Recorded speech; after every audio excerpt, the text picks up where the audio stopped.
how to make an Android app float on Android.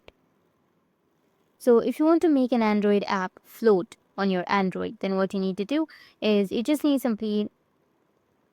you need to open the application that you would like to make it float.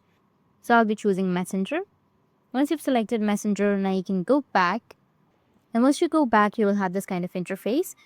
Now you need to tap and hold on to that application. And here you will have 4 options. So you just need to simply go with the floating icon, which is on the third option. Once you tap on the third option, as you can see that you will have the floating icon, you can just simply go and use your Messenger as a floating icon, as a floating app.